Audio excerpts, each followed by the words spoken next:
سے اپنے دوستوں سے بات کر رہے تھے تو حج کا ذکر نکل آیا تو ان کے دل میں بھی حرمین طیبین جانے کی تڑپ بڑھ گئی. تو گھر تشریف لائے اور اہل خانہ سے کہتے ہیں اگر مجھے اجازت دو تو میں حرمین طیبین چلا جاؤں. تو بیوی بچوں نے کہا کہ ہمارے پاس تو پیسے ہی نہیں ہیں, فاقے چل رہے ہیں اور آپ مکہ مدینے جانے کی بات کر رہے ہیں اور آپ چلے گئے تو ہمارا پیچھے کیا حال ہوگا؟ بھروسہ اللہ پر نہیں ہے, اسباب پر, چیزوں پر. تو وہ ایک چھوٹی بچی تھی, وہ کیا کہتی ہے اگر تم لوگ اجازت دے دو تمہارا کیا جائے گا, یہ جہاں جانا چاہتے جانے دو, یہ رزق دینے والے تھوڑی ہیں. کہتے یہ رازق تھوڑی ہیں, رزق ملنے کا وسیلہ ہیں. جب گھر کے دیگر افراد نے بچی کا توکل دیکھا تو کہتے ہیں بچی ٹھیک تو کہہ رہی ہے, اللہ کے گھر ہی جا رہے ہیں, آپ چلے جائیں.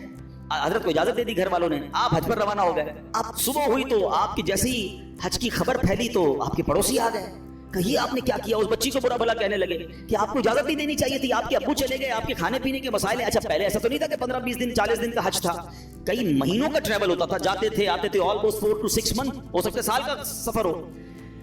تو اب بچی کو یہ کہنے لگے کہ تمہیں اجازت نہیں دینی چاہیے تھی. آئے ہائے, جب اس بچی نے یہ سنا نا تو آسمان کی طرف سر اٹھایا اور کہنے لگی کہ اے میرے مالک اب مجھے ان لوگوں کے سامنے رسوا نہ کرنا, تیرے بھروسے میں نے کہا تھا اب تو نے رسوا نہیں کرنا. اچھا ہوا یہ کہ اس شہر کا جو حاکم تھا, جو سمجھ لے بادشاہ تھا یا گورنر کہہ لیں, وہ شہر کے گشت پر نکلا اور ٹریول کرتے کرتے اسے پیاس لگی تو اسی حضرت حاتم اعصم کے گھر کے دروازے پر آ کر دروازہ بجایا جاتا ہے, کہا گورنر صاحب آئے ہیں ذرا پانی پلا دیں, پیاس لگی ہے. ان کی زوجہ کہتی ہے یا اللہ, ہم وہ لوگ ہیں جن کے اپنے کھانے پینے کے پرابلمز ہیں اور ہمارے دروازے پر شہر کا حاکم آ کر پانی مانگ رہا ہے. اے اللہ تیری قدرت. پانی پلایا تو کسی پڑوسی نے آ کر کہا کہ یہ بڑے غریب لوگ ہیں اور ان کے والد صاحب حج پہ چلے گئے ہیں, حضرت حاتم اعصم ہیں, اور ان کے گھر میں تو فاقے چل رہے ہیں. تو بادشاہ نے کہا کہ انہوں نے ہم پر مہربانی کی, ہمیں پانی پلایا, ان کو ایسے خالی ہاتھ تو نہیں چھوڑنا چاہیے. اس نے اپنے جو پیٹی باندھتے تھے اس زمانے میں, اپنی پیٹی اتاری اور ان کے گھر میں ڈال دی اور اپنے سارے سپاہیوں سے کہا سب اپنی اپنی پیٹی ڈال دو. سب نے پیٹی کھولی اور ڈال دی. بعد میں وہ پیٹی کے بدلے پیسے آئے اور وہ مالدار ہو گئے, اتنے پیسے ہو گئے سبحان اللہ. اب کیا ہوا, جب یہ سب کچھ آ گیا تو اب وہ بچی زاروں کے تار رونے لگی. لوگ کہنے لگے اب تو مسئلہ حل ہو گیا, اللہ نے تمہارا بھروسہ تھا, اللہ نے اتنی مہربانی کی, اتنے پیسے گھر میں آ گئے. تو وہ بچی کے جملے سنیے گا. وہ کہتی ہے کہ میں تو اس لیے رو رہی ہوں کہ ہم نے کل رات بھوک کے عالم میں گزاری, جب مخلوق نے ہمارے حال پر نظر عنایت کی تو فقر و غربت سے ہمیں غنی کر دیا, فقر و فاقہ ختم, we are now rich. وہ کہتی ہے جب اللہ کریم ہمارے حال پر نظر فرمائے تو لمحہ بھر کے لیے بھی ہمیں کسی کا محتاج نہ رہنے دے گا. پھر بچی نے بارگاہ خداوندی میں دعا مانگی, اے اللہ ہمارے والد پر نظر رحمت فرما اور ان کے لیے آسانی فرما دے, وہ تیری راہ میں روانہ ہوئے ہیں. کیا کمال کی بچی ہے. اور جب اس بچی نے یہ دعا کی تو پھر ہوا کیا سبحان اللہ کہ دوسری طرف سیدنا حاتم اعصم جب حج کے قافلے کے لیے روانہ ہوئے تو راستے میں امیر قافلہ شدید بیمار ہو گیا. لوگوں نے اس کے لیے ڈاکٹر کو تلاش کیا تو ڈاکٹر نہیں ملا. امیر قافلہ نے پوچھا کوئی ہمارے ساتھ نیک بندہ ہے, اللہ کا کوئی نیک بندہ. لوگوں نے کہا ہمارے ساتھ تو حضرت حاتم اعصم ہے. امیر کے پاس آپ گئے, امیر کے لیے دعا کی, اسی وقت اللہ پاک نے وہ تکلیف امیر کی دور کر دی. تو امیر نے حکم دیا کہ ان کے لیے کھانے پینے اور سواری کا انتظام کر دیا جائے.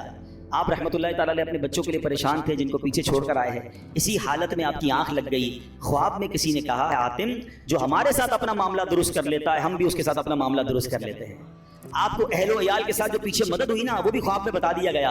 حج کے بعد جب واپس تشریف لائے تو بچی گلے لگ کر رونے لگی. اس موقع پر وہاں موجود بچوں نے بڑوں سے کہا اللہ پاک اس کی طرف نظر نہیں فرماتا جو عمر کے اعتبار سے بڑا ہو, بلکہ اس کی نظر رحمت تو اس کی طرف متوجہ ہوتی ہے جو اللہ کریم کی زیادہ پہچان رکھتا ہے, زیادہ معرفت رکھتا ہے. تو اے میرے پیارے اسلامی بھائیوں, یاد رکھیے اللہ پر بھروسہ ہو تو بگڑے کام سنور جاتے ہیں. یہ آج کل لوگ جو حرام کام کی طرف جا رہے ہیں نا, کوئی سود کا کام کر رہا ہے, کوئی رشوت کا کام کر رہا ہے, کوئی جناب کہتا ہے نہیں یار جھوٹ بولے بغیر کاروبار کیسے ہوگا. یہ ایکچولی پرابلم یہ توکل کی کمی ہے. آج حرام روزی کا جو بازار گرم ہے نا, اچھا پتہ سب کو ہے کہ میں جھوٹ بول رہا ہوں, پتہ ہے میں ملاوٹ کر رہا ہوں, پتہ ہے میں دھوکہ دے کر پیسے کما رہا ہوں, لیکن جب اس سے پوچھو کیوں کر رہے ہو تو یار کیا کریں, گھر کا خرچہ کیسے چلے گا, مارکیٹ میں سارے ہی جھوٹ بولتے ہیں, میں نہیں بولوں گا تو میرا مال کیسے بکے گا.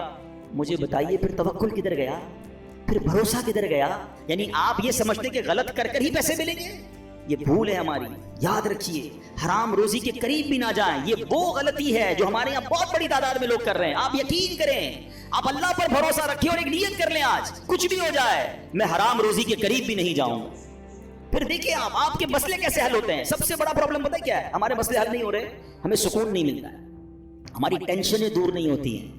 پلیز چیک کیجئے روزی حلال ہے کہ نہیں. ایک بار حضرت موسیٰ علیہ نبینا علیہ السلام نے ایک شخص کو دیکھا کہ وہ زارو کتار رو رہا ہے, ہاتھ اٹھا اٹھا کر دعائیں کر رہا ہے, یا اللہ یا اللہ یا اللہ. حضرت موسیٰ تو اللہ سے بات کرتے تھے. آپ نے اللہ سے عرض کی مولا یہ اتنی دعائیں کر رہا ہے, اس کی